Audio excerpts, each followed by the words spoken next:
गौतम बुद्ध जी के बारे में पढ़ते हैं तब पता चलता है कि गौतम बुद्ध जी ने ज्ञान प्राप्ति के लिए तपस्या किया, और जब तपस्यारत थे तो मार ने उनके तपस्या को विघ्न किया। उस समय ये बार बार कौनता है कि ये मार है तो है कौन। और इस चीज़ को सर्च करने के लिए हमने जो है बुद्धिस्ट टेक्स्ट को खंगाला, और त्रिपिटक में संयुक्त निकाय में इस शब्द का अर्थ हमें पता चला। संयुक्त निकाय में चौथा परिच्छेद है मार संयुक्त। इसमें पहला भाग तपोकम सूत है कि कठोर तपस्या बेकार है। ये मैं जो कहना चाह रहा हूँ ये एक्चुअली हिंदी का ट्रांसलेशन है, और इसको हिंदी में ट्रांसलेट किया गया है। ओरिजिनल जो होती है, जो बुद्धिस्ट टेक्स्ट होते हैं वो पाली और संस्कृत में होते हैं, तो ये हिंदी उसका ट्रांसलेशन है। मैं आपको सुना रहा हूँ कि क्या उसमें कहा गया है। ऐसा मैंने सुना, एक समय भगवान अभी तुरंत ही बुद्धत्व लाभ कर उरुबेला में निर्जरा नदी के तट पर अचपेल निग्रोध के नीचे विहार करते थे। तब एकांत में ध्यान करते हुए भगवान के मन में ये वितर्क उठा कि उस दुष्कर क्रिया से मैं छूट गया, पर अच्छा हुआ कि मैं अनर्थ करने वाली उस दुष्कर क्रिया से छूट गया, पर अच्छा हुआ कि स्थिर और स्मृति मान रहकर मैंने बुद्धत्व पा लिया। तब पापी मार भगवान के चित्त के वितर्क को अपने चित्त से जान जहाँ भगवान थे वहाँ आया, और भगवान के सम्मुख वह गाथा बोला, तुम तप कर्म से दूर हो जिससे मनुष्य शुद्ध होता है, अशुद्ध अपने को शुद्ध समझता है, शुद्धि के मार्ग से गिरा हुआ। तब भगवान ने यह पापी मार है जान गाथा में उत्तर दिया, मुक्ति लाभ के लिए सभी कठोर तपस्या को बेकार जान, उससे कुछ मतलब नहीं निकलता है। जैसे जमीन पर पड़ी बिना डाल पतवार के नाव, शील समाधि और प्रज्ञा वाले बुद्धत्व के मार्ग का अभ्यास करते परम शुद्धि को मैंने पा लिया है। हे अंतक तुम जीत लिए गए। तब पापी मार मुझे भगवान ने पहचान लिया, समझ दुखित और खिन्न हो वहीं अंतर ध्यान हो गया, यानी कि वहाँ से वो अंतर ध्यान हो गया, गायब हो गया।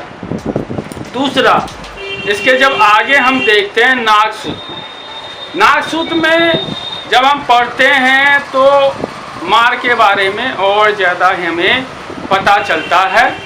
जैसे नागसूत्र में लिखा है, हाथी के रूप में मार का आना। ऐसा मैंने सुना, एक समय भगवान अभी तुरंत ही बुद्धत्व लाभ कर उरुबेला में निर्जरा नदी के तट पर अज्ञापाल निग्रोध के नीचे विहार करते थे। उस समय भगवान रात की काली अंधियारी में खुले मैदान में बैठे थे, रिमझिम बूंदें भी पड़ रही थी।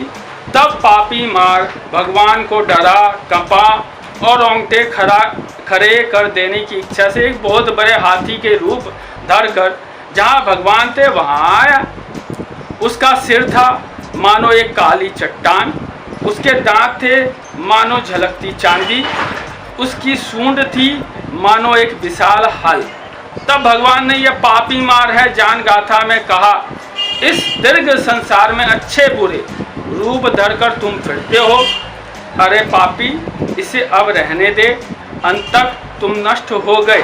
तब पापी मार मुझे भगवान ने पहचान लिया, समझ दुखित और खिन्न हो वही अंतर ध्यान हो गया। अब एक और हम देखते हैं पथ सूत्र, जिसमें मार का बैल बनकर आना है। उसमें ये लिखा है, ये सरस्वती में उस समय भगवान ने 5 उपादान स्कंदों के विषय में धर्मोपदेश कर भिक्षुओं को दिखा दिया, बता दिया, लग्न लगा दिया और उनके भाव को जान दिया। और भिक्षु लोग भी बड़े ध्यान से लगाकर कान दिए धर्म श्रवण कर रहे थे। तब पापी मार के मन में यह हुआ कि यह श्रमण, तब पापी मार के मन में यह हुआ कि यह श्रमण गौतम 5 उपादान स्कंदों के विषय में धर्मोपदेश कर, तो क्यों ना मैं जहाँ श्रमण गौतम है वहाँ चलकर उनके मत को फेर दूं। उस समय कुछ पात्र खुले मैदान में पड़े सूख रहे थे। तब पापी मार एक बैल का रूप धारण कर जहाँ वे पात्र पड़े थे वहाँ आया। तब एक भिक्षु ने दूसरे भिक्षु से ये कहा, स्वामी जी, कहीं ये बैल पात्रों को तोड़ ना दे। उसका ऐसे कहने पर भगवान ने उस भिक्षु को कहा, भिक्षु, यह बैल नहीं है, यह पापी मार है, तुम लोगों के मत को फेरने आया है। तब भगवान ने यह पापी मार है जान गाथा में कहा, रूप वेदना सत्य विज्ञान और संस्कार को ना यह मैं हूँ और ना यह मेरा है ऐसा जान उनके प्रति विरक्त रहता है। ऐसे विरक्त शांत सभी वंदना से छूटे पुरुष को सभी जगह खोजते रहकर भी मार सेना नहीं पा सकती है। इस तरह से हम ये देखते हैं कि मार जो है एक बार जो आया है वो हाथी के रूप में आया है, एक बार जो मार आया है आपका वो बैल के रूप में आया है, और इस तरह से मार जो है अलग अलग रूप में आ रहा है। एक बार जो मार है इसमें पिंड सूक्त है, जिसमें मार जो है बुद्ध को भिक्षा ना मिली, इस तरह से लिखा है, जिसमें एक समय भगवान मगध में पंचाल नामक ब्राह्मणों के ग्राम में विहार करते थे। उस समय उस ग्राम में युवकों का परस्पर भेंट देने का उत्साह आया हुआ था।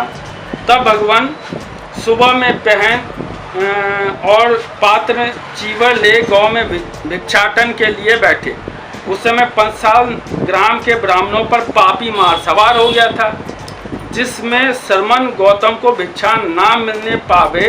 तब भगवान जैसे धुले धुलाए पात्र को लेकर पंचाल ग्राम में भिक्षाटन के लिए बैठे थे, वैसे ही धुले धुलाए पात्र को लिए लौट गए। तब पापी मार जहाँ भगवान थे वहाँ आया और भगवान से बोला, श्रमण, क्या भिक्षा मिली?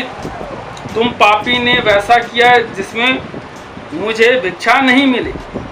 बनते तो भगवान दूसरी बार पंचाल ग्राम में भिक्षाटन के लिए बैठे। इस बार मैं ऐसा करूंगा जिसमें भगवान को भिक्षा मिलेगी। मार ने बड़ा अपुण्य कमाया जो बुद्ध से दगा किया। इस तरह से हम ये देखते हैं कि मार जो है अलग अलग रूप में आ रहा है, कभी बैल के रूप में आ रहा है, कभी मार जो है हाथी के रूप में आ रहा है। तो यदि हम ये कहें कि मार जो है रूप को बदल देता है तो इसमें अतिशयोक्ति नहीं होगी, और रूप वही बदल सकता है जो मनुष्य नहीं है। यानी कि मार मनुष्य नहीं, कुछ इस तरह का प्राणी है जो अपने रूप को बदल लेता है और गौतम बुद्ध जी के तपस्या को भंग करने की बार बार कोशिश करता है, उनके मत को भ्रमित करने की कोशिश करता है। इससे ये कन्फ्यूजन दूर हो जाता है कि मार एक मनुष्य नहीं। तो आप खुद भी इसको जो है आप पढ़ सकते हैं। ये जो आया है मार संयुक्त में है, ये कथा है, चौथा परिच्छेद है और ये संयुक्त निकाय का एक हिस्सा है।